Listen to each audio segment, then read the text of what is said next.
Hello everybody, and thank you for tuning in to the weekly report. Debt is the real pandemic.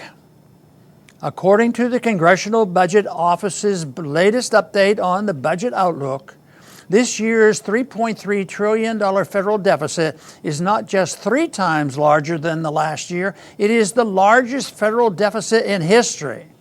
The CBO update also predicts that the federal debt will equal 104% of the gross domestic product next year and will reach 108% of the GDP by 2030.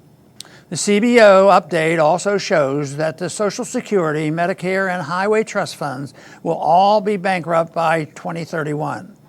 This will put pressure on Congress to bail out the trust funds, thus further increasing the debt.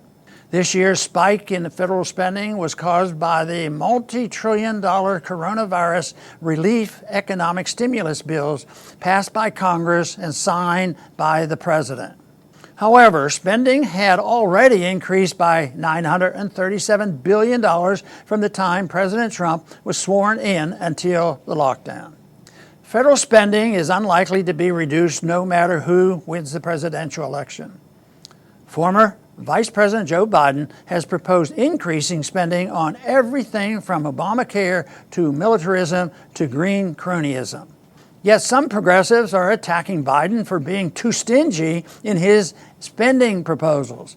Even more distressing is how few progressives are critical of Biden's support for increasing the military budget.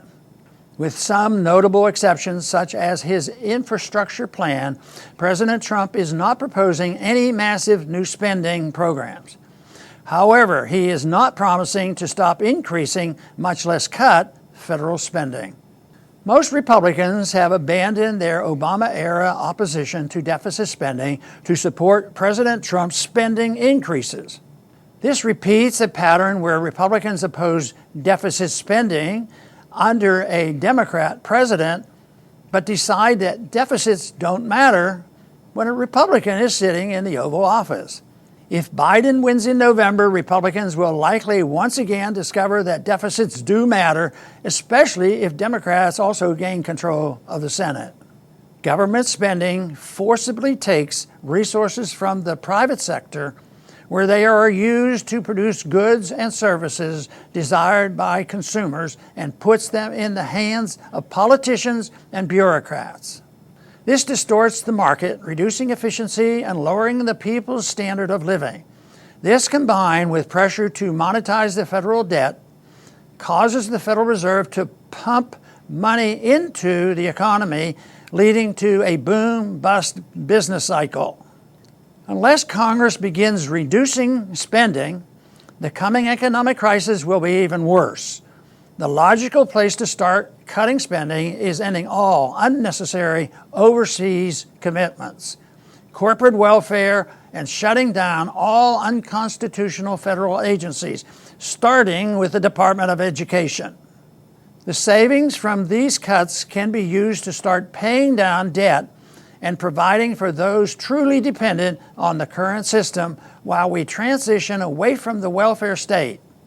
Private charities, including ones run by religious organizations, are better than government bureaucracies at providing effective and compassionate aid to those in need. Most politicians will not vote to curtail the welfare state unless their constituents demand it. The people will not demand an end to big government as long as so many believe that the government has a moral responsibility to and is capable of providing them with economic and personal security.